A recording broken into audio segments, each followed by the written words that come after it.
Today we're going to visit some fascinating places in the area of Holborn and Bloomsbury, an area that contains some of London's finest squares and buildings.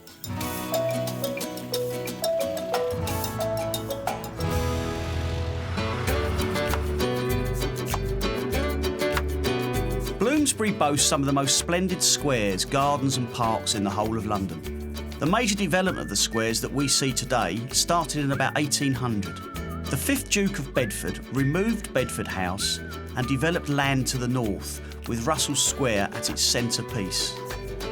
Most of the square's gardens are open to the general public.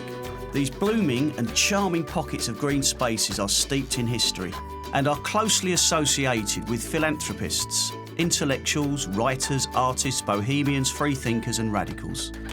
Russell Square was built in the 18th century. The square is named after the Russells, who are the Earls and Dukes of Bedford and are the largest landowners in Bloomsbury. It is perhaps the most famous square in Bloomsbury, and the street lamps around the square carry the Bedford family coat of arms.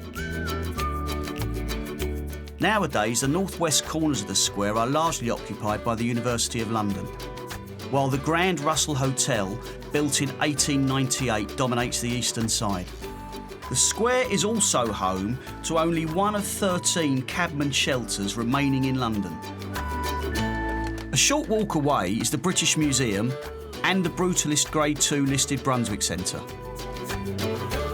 The square was re-landscaped in 2002 and now contains fountains, gardens and a tea room, providing a renowned sense of calm within the thriving city. Tavistock Square takes its name from the Marquis of Tavistock, titles bestowed on the eldest sons of the Duke of Bedford, who owned the square as part of their estate and developed it in the 1820s. Charles Dickens lived here in 1851, and the gardens themselves have become to be regarded as peace gardens.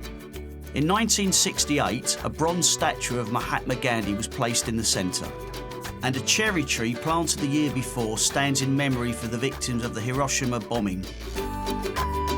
In 1994, conscientious objectors were commemorated by the laying of inscribed stones. There is a bust of Virginia Woolf, and Dame Louisa Aldrich Blake, one of the first women to enter medicine, is also commemorated. Coincidentally, it is home to the headquarters of the British Medical Association, housed in a magnificent Grade II listed building designed by Sir Edward Lutyens in 1911.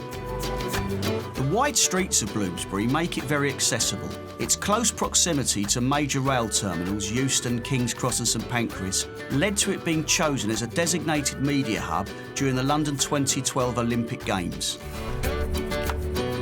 Bloomsbury was one of the earliest of London's squares, developed in the late 17th century by the 4th Earl of Southampton for the wealthy upper classes. It was originally called Southampton Square and is also just a short walk away from the British Museum. It is perhaps most famously associated with the Bloomsbury set, who were an influential group of associated English writers, intellectuals, philosophers and artists. In the gardens of the square is a statue of Charles James Fox, the former parliamentarian.